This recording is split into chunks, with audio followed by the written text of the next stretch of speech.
Hey everybody, this is your buddy Mike Messier here on One Pro Wrestling and Sports Fan YouTube channel, One Man and a Camera Films, One Mike Messier, all the social media. I'm very happy to have an interview today with Kevin Anton. Kevin, if you don't know, is in the new film The Iron Claw. I have proudly seen this movie twice so far. And Kevin, you play Harley Race, and I almost said Handsome Harley Race, but that was one of his earlier nicknames. The King Harley Race, the seven-time NWA World Champion. Kevin, first of all, let me ask you, how are you doing today, buddy? I'm doing awesome, man, and thanks for having me on. This is awesome. Yes, and I'd like to thank Stephanie. I believe she's one of your representatives, and she put together this interview for us, so thanks to her. And Kevin, how's the response been to the Iron Claw, and specifically your performance as Harley Race in the Iron Claw? So I'll start with the Iron Claw. With the late release, December 22nd, and then missing all the film festivals, I guess we didn't know what to expect. But the since this past month, it's been crazy. I mean, just at the box office, the outpouring from me, from people who are wrestling fans, who aren't wrestling fans, who are Harley fans, have been reaching out, and the whole ensemble does an awesome job. And especially Zach, he put so much work into it. He's got to get nominated, but fingers crossed. I've seen the movie twice, and the funny thing is, Kevin, I'm a longtime pro wrestling fan, and I think the first time I went to see the movie, I was kind of like a lot of cynical wrestling fans.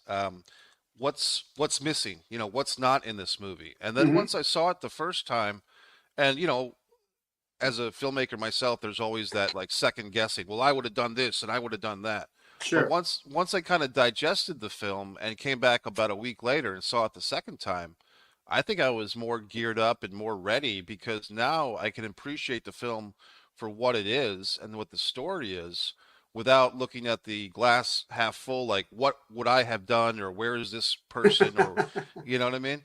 Yeah, And yeah. and I think with wrestling fans, I watched a few interviews with you. You had some really good interviews, I think, with the Monday Morning Critic, I think was Yeah, his podcast. sure, sure. And you said you weren't really a pro wrestling fan going into this. And for me, I was thinking, I think this movie actually non-wrestling fans will probably appreciate it more because they get more into the story of the brothers, the father, the mother.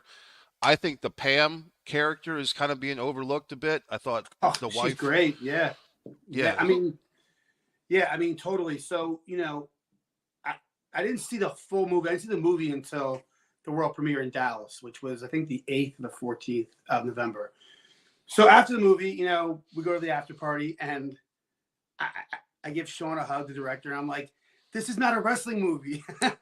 And he started saying, no, it's really a story about family and brothers. And, I mean, that's, it's hard for me to talk about like getting choked up because it's really not like, I get the wrestling fans, have their, opinions, but it's really a story about brothers and, the importance of family and more importantly, Von Erichs, you know what I mean? And especially, having someone like Kevin Von Erich still, who got through this and now his sons are like, back on the circuit and that's great. And, just I think it's really a film about tragedy and triumph without trying to sound too cliches because you've seen it and you know what yes. I'm talking about. It's not really, it's not so much the wrestling, although there is a lot of wrestling in it. It's really more of a family story, you know. Yeah, and I've done, believe it or not, Kevin, I've done three review videos of the movie. I've only seen it twice because there's so much to me, there's so much meat on the bone on this story. And one conclusion I've come away with is this story, if there's interest, could really be a series. It could be a HBO series, a Netflix Yeah, series. yeah, And there's other characters. For instance, we were talking about Namath. I believe his name is Ryan Namath, who plays yeah. Gorgeous. Uh-huh. He Yeah. plays Gorgeous Gino Hernandez. I don't know if you knew this, but the real life Gino Hernandez had an unfortunate demise. I think in Hmm. 1986. It's been ruled a suicide. Some people thought there was foul play. There's other characters like Gentleman Chris Adams, who was a partner and then feuded with the Von Erichs and then a partner again. Yep. And he had a young death and an interesting history. Bruiser Brody, that's featured in this movie quite a bit. He died in 1988. He was murdered by another wrestler. Yep. So if they, saying they in general, but producers out there, man, what a story if this thing were to be expanded into a series. Yeah, I mean, totally. There's a million places to go with this. I think the Iron Claw. Getting back to that, it's just going to be like a catapult for more and more stories, especially like back in that era. The 70s and 80s, where I mean, it was just a different time. I mean, these guys used to, they did the circuits, the local circuits. So they would, go to one event, do their thing, get, be done, drink them beers, have some cigarettes, go to the next place, go to the bars. I mean, that was it was a different way, I mean, it was kind of cool. So I think just with any of the characters, it would be an amazing series with a lot of legs. It probably just keep going on and on. There's so many different great, characters back then. It would be amazing, I think. Yeah, the territory system was what they used to call it. And Yeah. Harley Race, to get to your character, was the NWA World Champion. And Hmm. to sound like a crotchety old wrestling fan, that's when it meant something because Yeah. guys like Harley, Dory Funk Jr., Jack Briscoe, Lou Thez, they would take the title on the road. So a guy Yeah. like Harley Race would be taking that 10 pounds of gold, and he would be going from Texas to Louisiana to the Carolinas to Los Angeles, defending the title against the top contender in each town. And we see that represented in this film. And I've done some research on the Iron Claw, and obviously, because of time considerations, you've got a 2 hour and 12 minute movie that you're trying to tell like a 10 or 15 year story in this thing, Yeah. right? So basically, it's somewhere between, I would say, 1980 and 1983 is the match that you're featured in. Harley Race Hmm. defending the title in, I would think, the Dallas Sportatorium or Reunion Yeah. Arena Hmm. against Kevin Von Erich. And what I love about for you as an actor, what I was not knowing you, but just happy for you as an actor, you've got a really awesome, basically, I think a 10-minute block in this thing where it's like you as Harley Race, you're doing a promo and you're basically straight to camera putting yourself over and in that Harley Race understated way. And then we kind of, segue into the match, and it's Yeah. you versus Zac Efron as Kevin Von Erich. And tell me about that process. I know you had some help from Chavo Guerrero Jr. as the trainer, but tell me about doing this because it must have been a new experience for you. Yeah. So I'll start with like the promo first and how I got into that. So Sean Durkin, the director, writer, producer. I worked on him previously on an Amazon show called Dead Ringers with Rachel Weisz. Rachel Weisz, excuse me. She's great. He was great in it. He directed, I think, 3 or 4 episodes. He directed me as a character named Larry. So I knew him from there. So basically, I got cast from this. I won't get into that. But then, like a week later, I got an email from him, asking me to please, grow my scruff out, which was real in the movie. And then he said, "I'm adding this speech, this promo in for you. Here it is. It's not in the script yet. It'll be added on, with the script supervisor. But this is what you're gonna do." So it was basically the same speech Harley gives on YouTube. It's like, I think it might be called Harley Gives the Greatest Speech Ever, something like that. So what I did was I just studied that from the moment Sean told me till, the moment I was on set. But I also ripped the audio too from the YouTube video, and I just put it on my iPhone. And every morning when I would go work out, go for a walk, for about an hour and a half, it was just playing on repeat for me. So, it was like for about a month and a half straight, this was all I listened to. Not all, but just in terms of preparation, just his mannerisms, his speech, and just going over his inflections every single morning. So that's what got me, to the point where I'm doing the promo. Then, which I wasn't even sure was going to make the movie. Then, with the Chavo part, we had to practice 1 or 2 days in Baton Rouge in like a little kickboxing arena. It wasn't the sport. It was like a little place which you would never find on the road. It's so obscure. So the first day I'm there, we're waiting for Zach. I didn't know who Chavo was. And All of a sudden, I think I go over to him, and the stunt person there's Hoda is there. He's great, and then he starts telling me these stories about Harley, and that's where like Chavo really got me into it. Because first of all, he's great. He made me feel comfortable, and he knew Harley personally, so he was telling me these stories about how Harley had a drive. So he had a guy in his front seat whose only job it was to hand him Miller High Lifes. So Harley was driving, and the guy would, so right there, that gave me like a, oh, cool, something to do. And then when it came to the wrestling, I mean, Chavo took myself and Zach, who did an amazing job, along with our stunt people who were there too, James and Steve, um, and he really walked us through the script of what it was going to be. And like you said, you're right. I mean, it's really only one page on the script, but Right. it turns out to be like 10 or 12 minutes on screen. And it basically ends the first act of the movie. That's the end of the first act. So, I mean, it was an amazing experience working with, Chavo. And then that was just the practice part. I'll get into the whole shooting part later if you ask, but it was amazing. I would advise people that are on the fence about seeing this movie, go see it. I always like seeing a movie on the big screen. Kevin, I'll say this. I'm in Jacksonville. There's so many nice movie theaters here. Yeah. I actually purposely went to nice movie theater, but not the best screen and sound in town, and there was a reason for that.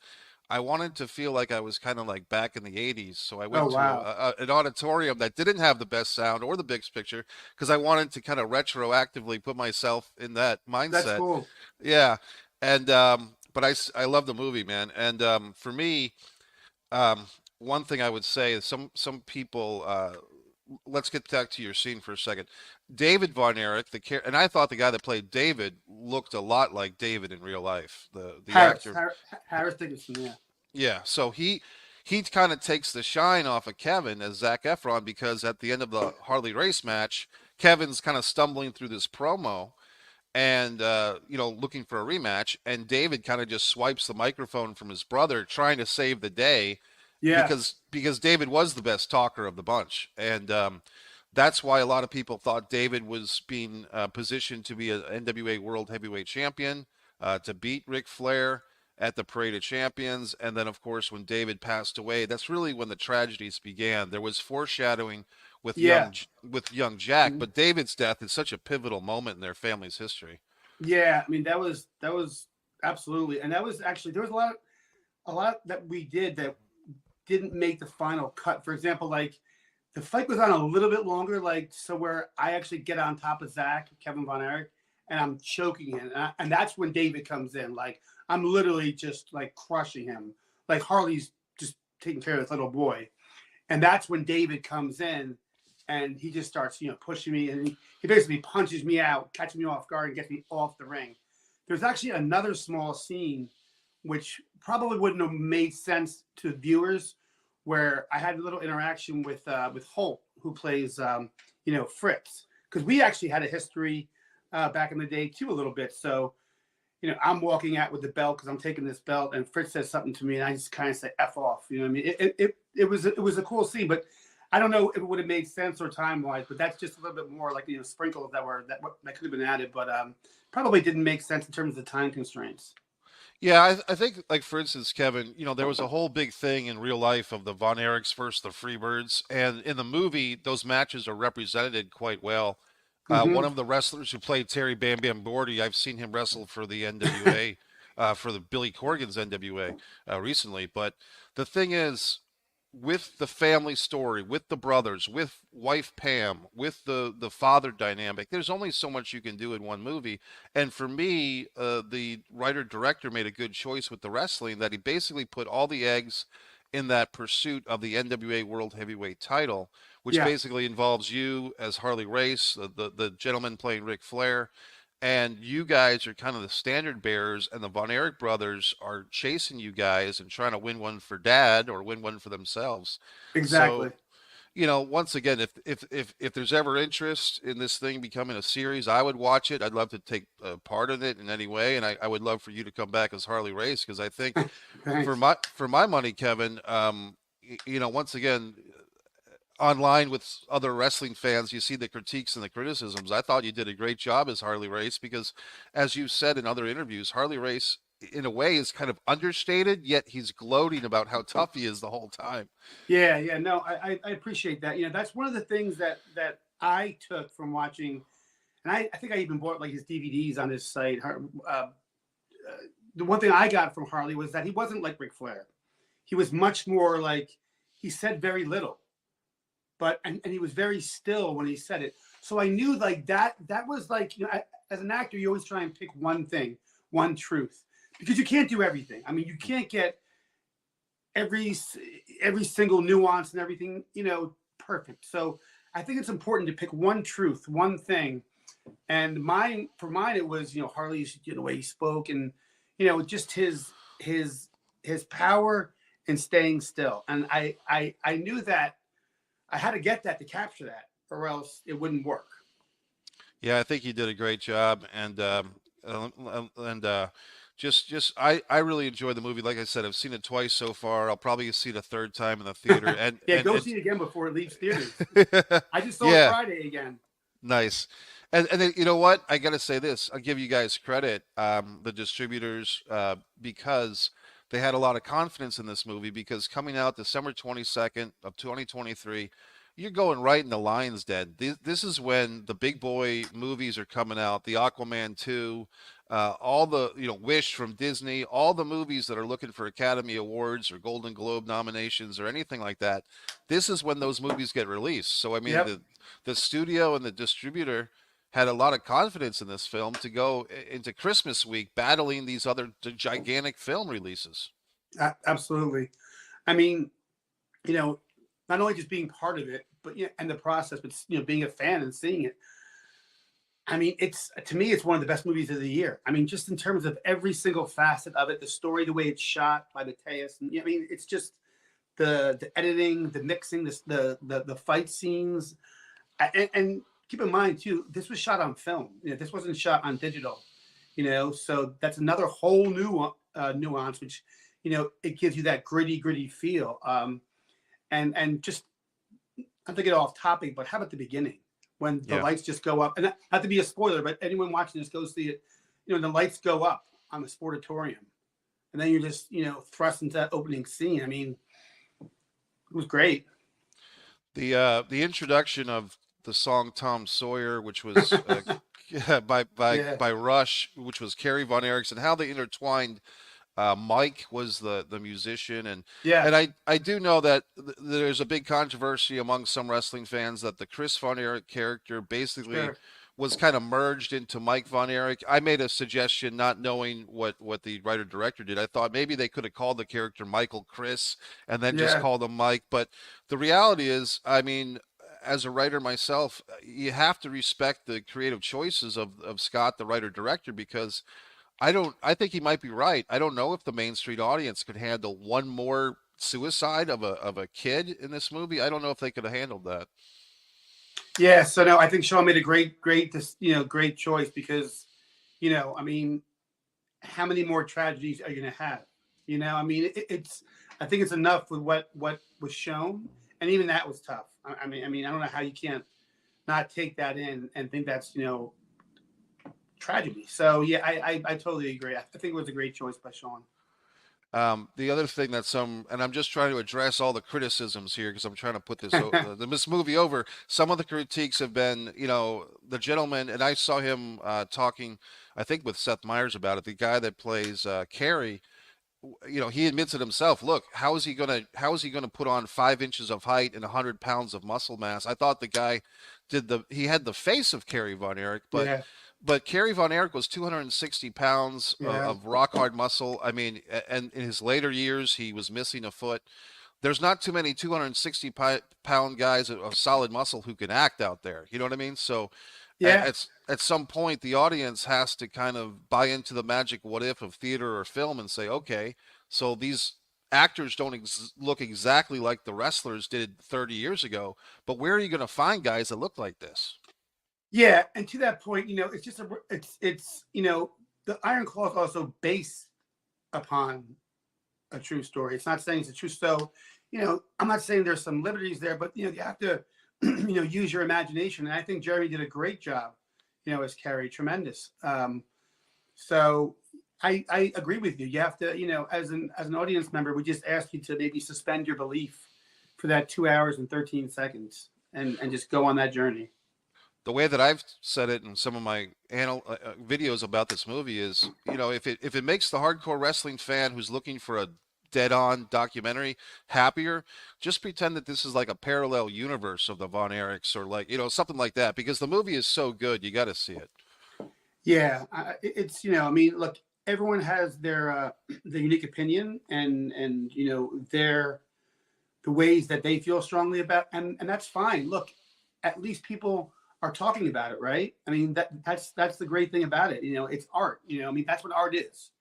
It's an interpretation of something. So that I think it's great. People have their opinion. I think it's great that they have opinions, and are going to see it. I mean, art and like this movie, it's made to be seen. It's a story, and I welcome everyone. Having whatever their opinions they have, they are. Everything's welcome. I just thought it was really a great film, and like I said, I'd love to see the Von Erich story or World Class Championship Wrestling in general or 1980s wrestling expanded into a series. So let's talk about your life and your acting career. And Kevin, it's okay to say that you're currently in the Northeast United States? Right. So I'm in the New York City area. Right. Right. And when did you know as a young man that you wanted to be an actor? Geez, I mean, I think it was since I was like maybe probably since I saw Star Wars. I mean, to be honest with you, and then I did plays in seventh, eighth grade. I really couldn't sing, but there were musicals, and then in high school, kind of got not involved because I played sports, a lot of sports. And I guess in college, that's where it really hit me. I'm like, this is what I want to do. But then, like anything in life, you graduate college, and then you do what you think you're supposed to do. So that lasted maybe 2 years for me, and then I'm like, no, I'm not doing this. I'm not doing this full time thing. I'm going to acting school. I'm going to Strasbourg. This is what I want to do. And from there, it's the typical actor's life in New York. Waiting tables, bartending, living in crummy apartments. I did everything like that, and you just stick in there and you do the work, and you study and you learn everything you can about life and art, and you live your life basically. You don't just focus on I'm going to be an actor, I'm going to be monologues, because that's not going to get you anywhere. You need life experiences to be able to bring to the character. So I think everything that happened to me at up to this point was exactly how it should have been. Tell me about, because I looked at your acting reel from a couple of years ago, but you have had some co-starring roles and some spots on some major Yeah. productions. Tell me about some of those stories. And Yeah. So I mean, I've worked with a lot of the I guess big actors in the past couple of years. Russell Crowe, Luke Wilson. Um, I don't leave anyone out. There's a bunch of Rachel Weisz, obviously. There's just a whole list, but I've been blessed to be able to work with this caliber of talent on shows like Mysteries of Laura. Um, I worked on Aladdin's Voice with Russell. Dead Ringers, which is great. You should go see that. It's on Amazon Prime. It's a remake of the Cronenberg movie. So it's just it's a progression, and we're all artists here. We're all equal. We're all just trying to do the same thing. We're all just trying to tell our own story. So, I think by doing the work, it's afforded me the opportunity to get to that place. is there any project, like, for instance, I've written screenplays and stuff, and is there any project for you that you're hoping to get made sooner than later, like a script that you've worked on or a script that maybe a friend of yours has for you? Is there anything like that you want to mention? Yeah, there actually is a script from a friend of mine, Carmine, who I've worked with for a long time. I was probably in one of his first films called The Beach House.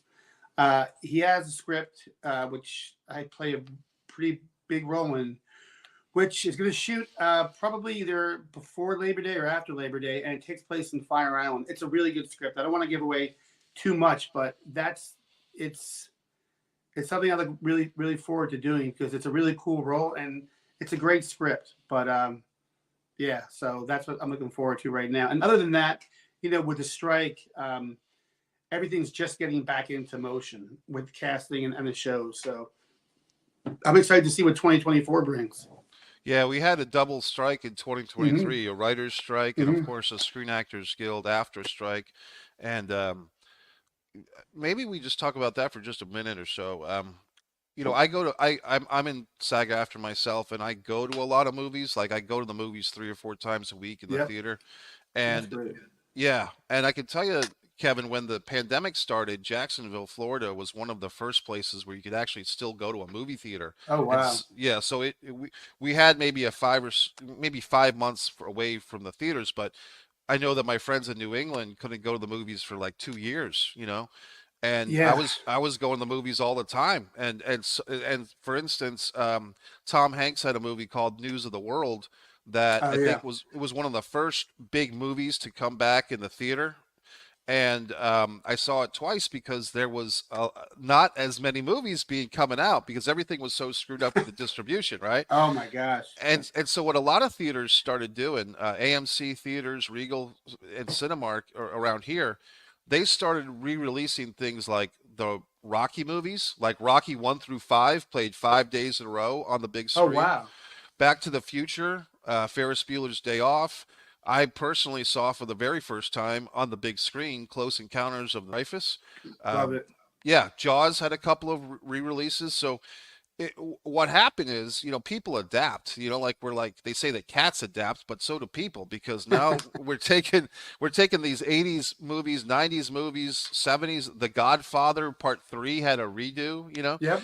and seeing them on the big screen during the pandemic time, this became big, and they've carried that over even now because they realize we can pack a theater with people for Ferris Bueller's Day Off, but this new comedy might not be able to do that. Yeah. So my point in saying all that is to say this: with this 5 or 6 month double strike, you're not going to feel it right away. You're going to feel it a year from now, 14 months from now. Yep. And I'm just wondering if some of the movies that you and I might have enjoyed as kids are going to be coming back. And like you mentioned, Star Wars. Is there any other films from your childhood that you'd like to see on the big screen coming back? Well, you had mentioned something. You had mentioned Closing Encounters of the Third Kind. I mean, you could release that movie right now, and you could pass it off as being shot now because the quality is so good.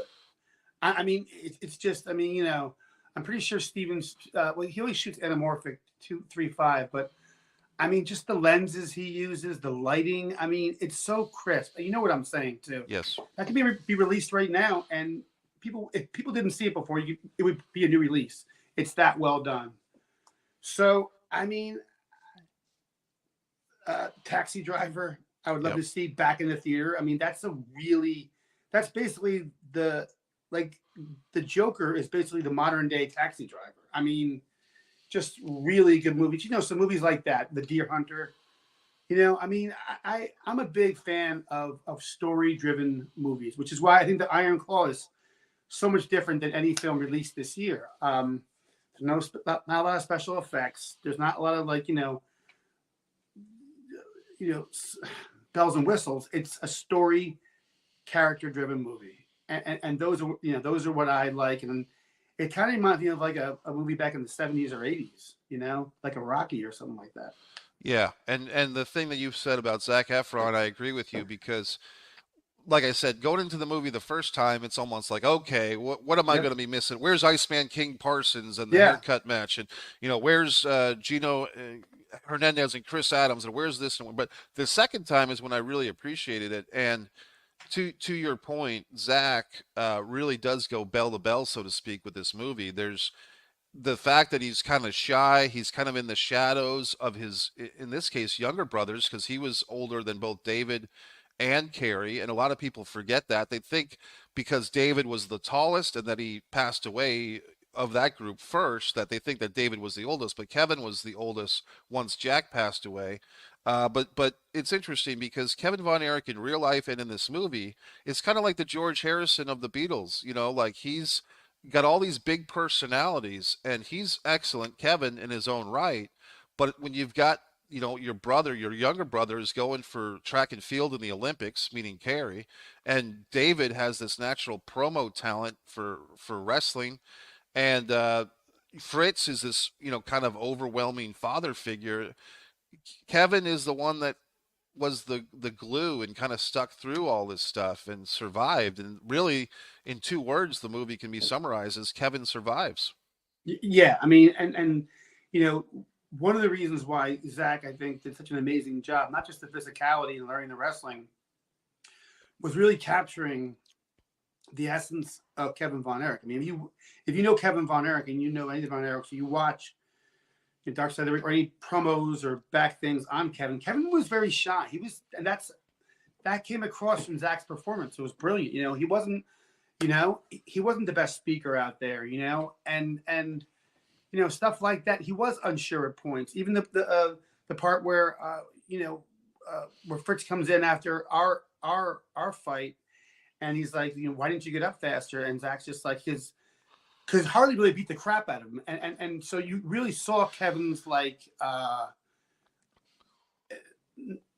not weakness, just the fact that he was just like, wow, this is really happening, and Fritz comes and says, that's how they test you. That's how it was, Yeah. I mean, so I think Zach did an amazing job portraying that, and I just really hope that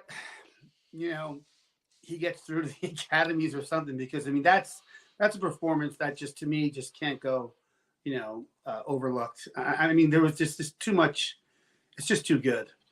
Yeah, and to your point, it gives me flashbacks to Mickey Rourke in The Wrestler. And Yep.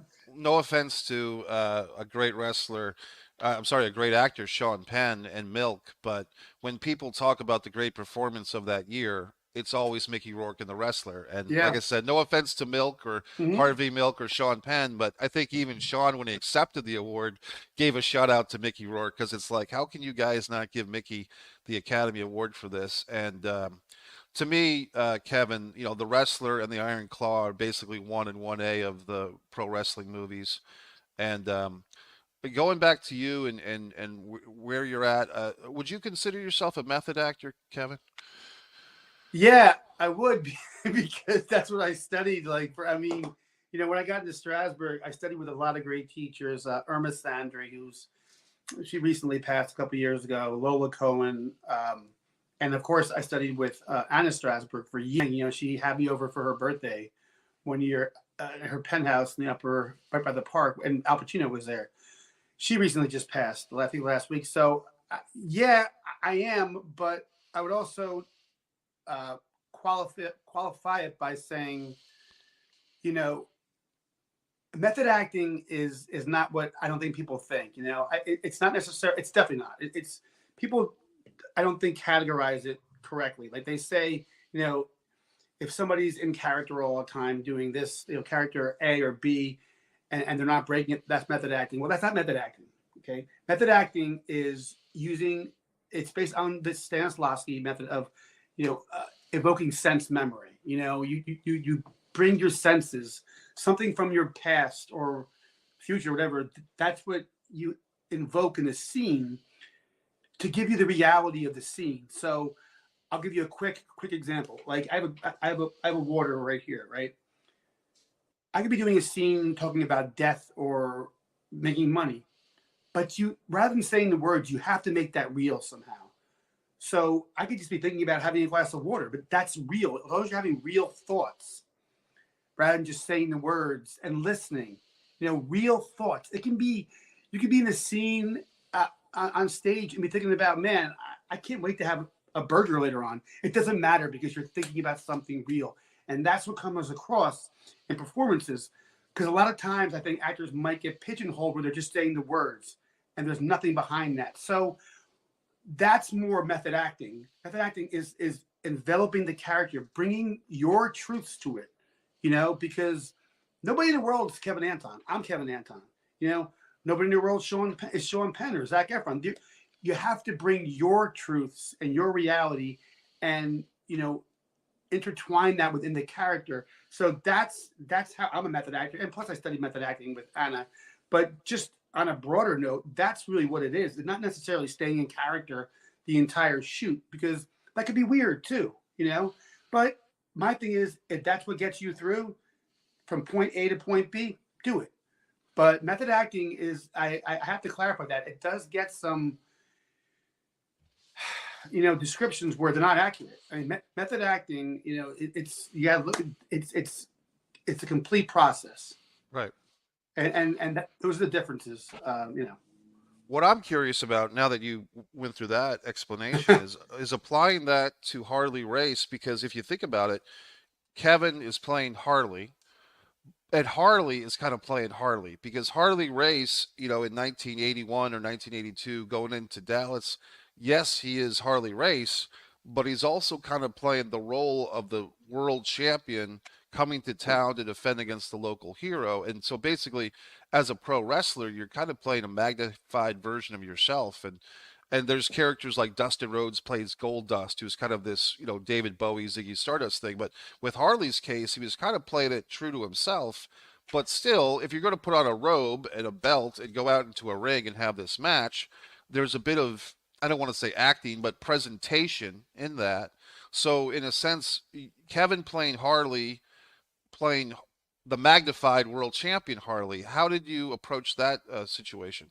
So that's a great question. So I think one of the things that I did was, especially in the promo, because they were both shot the same day. It was a long day. I really channeled the car accident Harley had. That tragic accident. I started really channeling that when I was doing the takes on the promo, and that was my reality. Like, just because of the tragedy of Harley's life and that accident.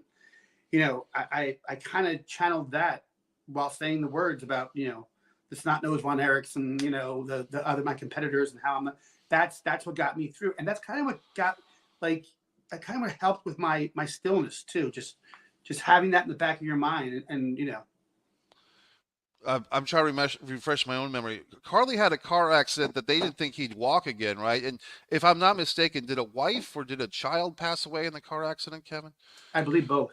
Yeah, Wow, yeah, unbelievable. And so Harley survived that. They said he'd never walk again. He becomes yep, world champion. yeah. And it reminds me of my friend Vinny Pazienza, the boxer, who broke his neck in a car accident and came back 2 years later to be world champion boxer. So I mean, there's so much things, so much adversary that people can overcome. And it's no judgment against those that don't overcome it, because the reality is everyone's got a different stack of cards they're playing with. Um, Kevin, what have you done stage work too? I would Oh assume. yeah, yeah, yeah. I started on the New York stage. Yeah, I mean, doing off Broadway shows. I think the last stage show I did was of Mice and Men in Vermont, Northern Stage Theater. I was there for like a couple months. A great role. I played. I can't remember the name. I played the bad son. I can't remember, but I mean, yeah, I've done a lot of stage. I'm basically started as a stage actor. How would you? Because I've taught acting myself, and I love acting. So my question for you, and other people have different answers for this, but every answer is interesting to me. How do you compare stage acting to film or TV acting? So for me, it's kind of really simple. It's with film and TV, you let your eyes talk, and I think with stage and film, it's more with stage, it's more of your voice and your body. So what I mean by that is, you know, I think it's more difficult to do film and TV because you have to convey what you're thinking in your eyes, and the camera picks up lies. So if you're quote unquote doing bad acting, it's going to show. So I think you have to be really, really, really, grounded and believable in film and TV. And not only that, also, with film and TV, a lot of times, let's say you're on medium shots or medium close-ups or close-ups, you move here or there, you're out of frame. Right. So I always found and the power in the stillness, being confident in yourself to deliver the lines make them real without feeling like you have to do anything. All you have to do is just be present and say the words, and everything else will come through. That subtext should be in there. So that's why I think it's really important to know your lines in and out and say them a thousand different ways, because when it comes time to doing them in a scene, a play or a show or a film, it's like life, how we're talking right now. Like the words just flow. So you need to know them so they don't hold you back. So then you're able to be free and have real emotions and real actions, because that's what happens in life. It's real stuff happens. So I think that it's extremely important for even young actors to really hone their craft and you know trust and rely in the stillness, because just that is power in itself, and it's hard for young actors to do, I think. That's a great answer. One critique that I had an acting coach, Annie Mulhall, used to tell me. She said, "Messier, stand still." Yeah, like yeah, especially with auditions, I used to rock on my body weight, and she would always nail me like, "You got to stand still." She said, "You're such a talking to me." She's like, "You're a big guy, so right, you don't have to go all crazy because it doesn't look right on right. camera." Is there any role other than Harley race that you really felt like? I'm sure there's been several, but tell me a situation where you really felt like in sync with the character, whether it was stage or screen. This character, I feel like I'm really into it. So I would say the last character I played on TV, which was I played a character named Larry on Dead Ringers, and he opens up the whole series. It's a diner scene with Rachel, who plays both twins, and then me, who's there as a drunk, and I'm rude, and then I come back in episode six or seven. But to me, it was fun playing this typical male from New York who's been out at night and is drunk and being rude, but not making it too big, like not being overly, just that to me was so much fun to do, because you really have to sell it and you really have to believe it. And that was fun doing it, especially with an actress like Rachel. I mean, and a director Sean there. It was great. Uh, and I have seen that advertised on Amazon Prime, so I Yeah. will watch it. I've seen that icon. It's, Kevin, I got to say, just as an aside, we are in such an age with streaming Yep. where there is so much content, and and Mhm. not to sound like the old man yelling at the clouds, but it's like we could literally live 5 or 10 lifetimes and not watch every single great show that's out there. There's a Uh, lot. yeah, and so thanks for the recommendation for Dead Ringers. Right now I'm just starting to watch something called Schitt's Creek, this comedy from 10 Yeah, years ago. yeah, I it, never watched it until yeah, 2 weeks ago. yeah. I've seen all of it, and it's Yeah, good because they go quickly. I think they're like 20 minute, the 22 minutes, because it's half an hour of commercial. Yeah, they'll you'll blow through them. A very good show. I mean, really good. yeah, and Catherine O'Hara, who's like Yeah, a she's great. she's like a national treasure, but she's not Mhm. even, she's from Canada, I believe, like from the SCTV group. That's right. Um, yeah, so I mean, she's just, and it's funny because I didn't know that she was in that, and I was wondering whatever happened to that lady because she always made me laugh and all the classics she's done. And anyway, is there other, for instance, Intent to Live by Larry Moss, is probably my, that's like, I always recommend three acting books for people, Audition by Michael Shurtleff, um, The Power of the Actor by Ivana Chubbuck, and The Intent to Live by Larry Moss are kind of my three go-tos. Is there acting books or any like instructional things that you would recommend to other actors out there? So Lee has a couple of books. Lee Strasberg, Stanislavski, um, uh, and then there's one by Stella Adler and Meisner. I would recommend reading all those for young actors, because none of them are right, none of them are wrong. So when like you brought up method before, I think once you do methods of that, you develop your own method. So yes, I implied method acting because I was trained that way, but once you become a pro, you develop your own method, and whatever it takes to get you where you're going to go, that's what you need to do. So these acting books are great. I think they're great starters for people, because I think the most important thing you need as a young actor or any actor is discipline, and you need to have structure. because those are important things.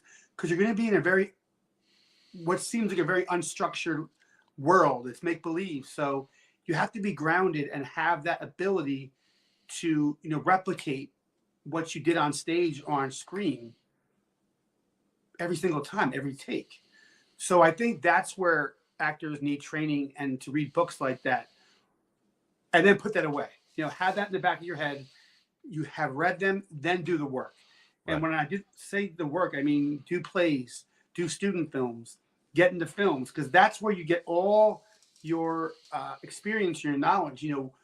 Watching people setting up camera or doing lighting. You know, um, Working with scripts. Script supervisors, costumers. You have to experience all this stuff because that's going to make you a better performer and a better actor. Yeah, well said. And I think kind of going back to what you said at the beginning, I think in one of the acting books I had somewhere, I think Jack Nicholson wrote the forward to one of these books, and he said something to the effect of, "The method is whatever works." you Whatever know? works. I mean, Yeah. that's exactly right. So, yes, have training, and yes, you've been through this stuff. Yes, you've been through exercises in class, but then once you're there, you forget that. And I don't mean you forget it like you block it out. It should be ingrained in you. It should Right. be like second nature. It's like playing sports. Throwing a baseball or a football and catching it. That should be second nature by the time you get to work. So whatever gets you there is what it is what Nicholson I think is saying. I think he said, yeah, I think you're right. And it reminds me there are some parallels with pro wrestling and acting. And one thing I've noticed with some pro wrestlers, I'll just use him as an example. I hope he doesn't mind. But this really big wrestler named Luchasaurus, he's like 6'6". He's jacked full of muscles. He's got a great look. He wears a dinosaur mask when he wrestles, but his style, I call it choppy because I'm looking at this guy wrestle, and I can almost see the gears in his mind moving before he Right. does a move, right? Right. And they've used him in such a way where now he's kind of what they call a heater. He just beats up people from time to time. He doesn't really wrestle a whole big match anymore as much. And with some actors, if they're really starting out, you can see that choppiness. Like, okay, I got to think about this and then do it, and it's just got to put the reps in, right? Yeah. So I think what you're saying is you see the thinking, you see the thought process, and that's what you don't really want to see. You can be like I not thinking about the scene because if you're thinking about the scene, it's going to show. Think about something else, but you're right. Like trying to get through that and trying to think about your next step, whether it be, if you're a pitcher, you're going to throw a fastball or a curveball. That's going to show. So I think that needs to be gone by the time you're ready to shoot. Yeah, it's like that Jason Alexander on Curb Your Enthusiasm when he has the book Acting Without Acting, and they give Yeah. him a hard. But the title actually does make sense in a comedic way, but it is like that. You want to put the training in so that people don't see the training when you're actually doing it. Right, because what people realize or don't realize about film, especially about film and TV, is there's not really a rehearsal process. I mean, you're in your trailer, and you're called to set, and then you have to do it. I mean, you might walk through it once or twice, but I mean, and for the wrestling was a little different because we had to stage that whole thing. But I mean, for the most part, you are expected to just do do what you're hired for there, and that's why it's important to have that training or that confidence to be able to do that in front Oh, of 100 people. You have the producers, executive producers, the managing producers. You have all the set people, the crew who are always great, the sound people, lighting, just around you, and your job is to deliver. Usually in small spaces too, so one thing, Kevin, is when sometimes you hear the person on the street or YouTube videos that they complain about the Hollywood actors or Hollywood. And my thing, Kevin, is for the most part, people misuse the term Hollywood because yeah, guess what? Guess what? Like for instance, The Iron Claw was filmed where? Louisiana? yeah, Baton Rouge, Right. Baton Rouge. And how many films that we see, Tyler Perry's Perry Studios, The Rock's show, Yep. Atlanta, and how many films that I see that are filmed in Canada, And when people just throw, oh, I hate Hollywood, it's like, okay, how can you hate Hollywood when, first of all, you're probably Netflixing and chill 5 nights a week, and you're probably watching a lot of stuff that wasn't filmed anywhere near Hollywood. And I just get upset when people throw out these general terms. Yes, there's corrupt people in Hollywood, but there's corrupt people in every form of life. You know what I mean? So it's just, to me, I always feel like I have to defend the business in some way, meaning the entertainment business, because people really just don't know what the hell they're talking about sometimes. Yeah, I think it's a little bit of that. I also think what people see on social or at these award shows or whatever, that's maybe their perception of what they think it is. But I mean, let me tell you, you know, actors are just like everyone else. Zach's just like everyone else. Jeremy's, all these guys are, they're no different than me, than you and I. And, you're just going out there trying to do a job and trying to, in this instance, create art. So I don't know. I mean, people have their opinions and, can think whatever they want. But, I think you're right. I think the same people might be, going, at night after dinner watching these very shows. So I don't really pay attention too much because, you know, it is what it is. And, people are going to have their opinions. And, you know, I just think it's important as, members of the artistic community to just keep telling stories, keep being relevant, and, keep pushing the envelope.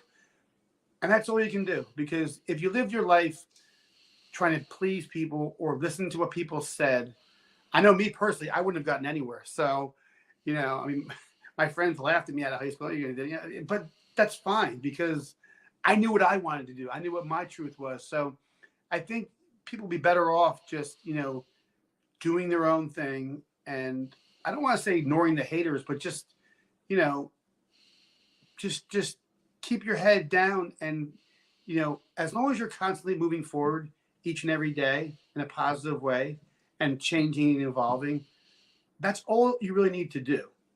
So, you know, my motto would be just keep moving.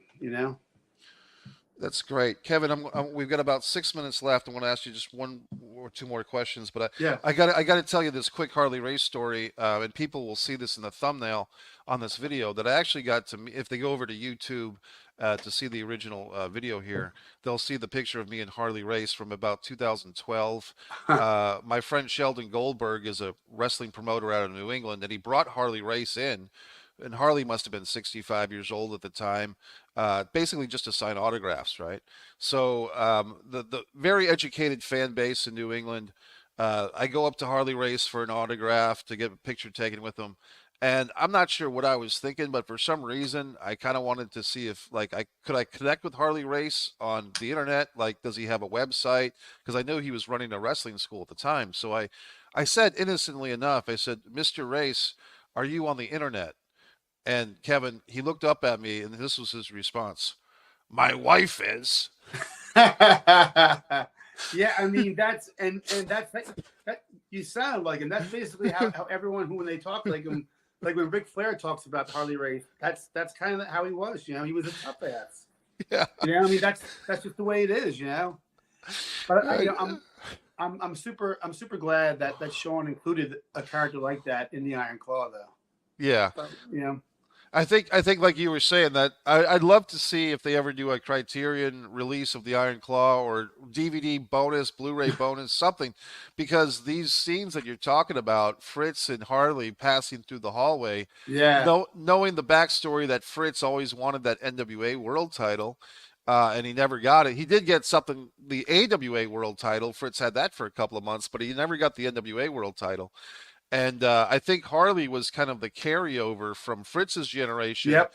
into the son's generation. And I think the movie did a nice way of putting that in there. And one quite, I mean, we could talk about this movie all day, but it does make me think about stuff like the non-wrestling fans seeing this movie versus the, quote, educated wrestling fan, quote. You know what I mean? Like the different interpretations. And, but I think it's such a great film.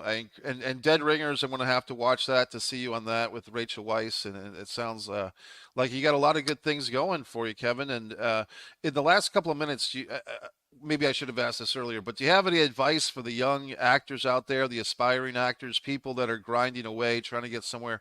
Anything you can say in three or 4 minutes for them for encouragement or advice? So I would say do the work, stick with it. Don't let people discourage you. Live your life.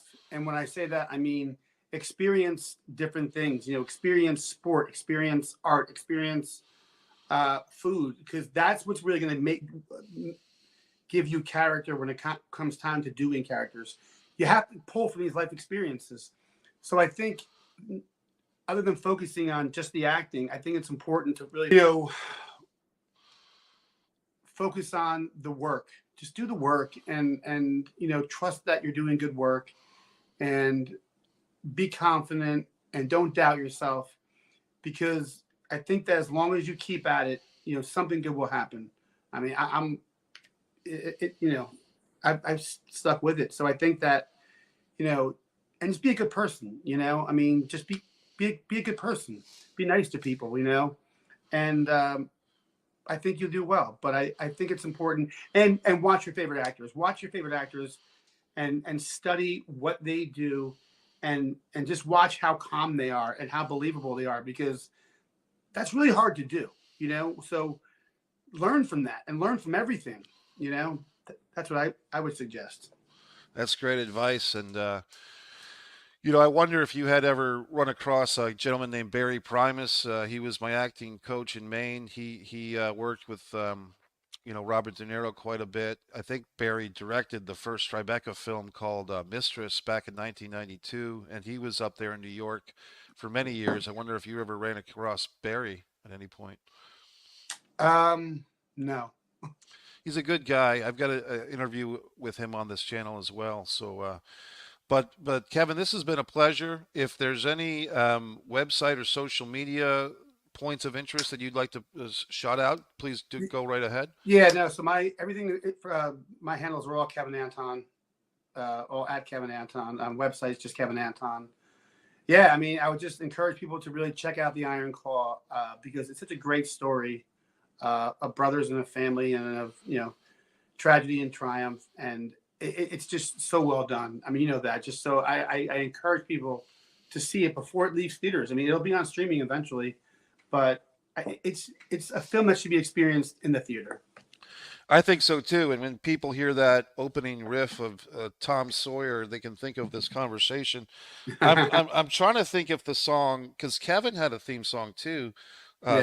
Stranglehold by Ted Nugent. I'm trying to remember if Stranglehold made it into the final cut of the movie or not. Uh, you can check the playlist on Spotify. Yeah, yeah, but I definitely know that Tom Sawyer did. But I mean, and they used when the three brothers wrestled together, Yep. David, Kevin, and Carrie. They used "L'Orange" by ZZ Top as their theme song. That was great. It was great, and the Freebirds were great too. Rick was great. Aaron, who played Rick Flair, they were all great. The Freebirds can make the claim that they were represented in the Iron Claw movie, and the actual Freebirds are in the opening scene of the film Highlander from 1986. Kevin. Oh, really? Oh, Yeah, wow. there's footage actually from the New Jersey Meadowlands of the actual Michael Hayes, Buddy Jack Roberts, and Terry Bam Bam Gordy, the Freebirds, Oh, wow. are wrestling Greg Gagne, the Tonga Kid, who's Jimmy Snuka's cousin, and Jumping Jim Brunzell. So the Freebirds from 1986 and the Highlander to the actual Freebirds to 2024 represented in the Iron Claw. So this has been fantastic, Kevin. I hope you've enjoyed this interview as much as I have. People, go see the Iron Claw. Watch Dead Ringers on Amazon Prime. And for those people looking to cast a great actor, Kevin Anton is a great actor. And I really appreciate Trying you to do being the here. Iron Claw. Yeah, right. You gotta do it like this. Oh, yeah, yeah, yeah, yeah. Your hands Yeah. gotta be over like this. Kevin, I appreciate you, man, so much, and have a great week. Thank you very much for being here. No, man, this was great. I appreciate it, and thanks for having me on. And just I encourage people to go see the Iron Claw, still in theaters today. Thank you very much. MikeMessier.com. Subscribe to One Man in a Camera Films, One Pro Wrestling and Sports Fan YouTube channel, One Mike Messier. And thank you very much.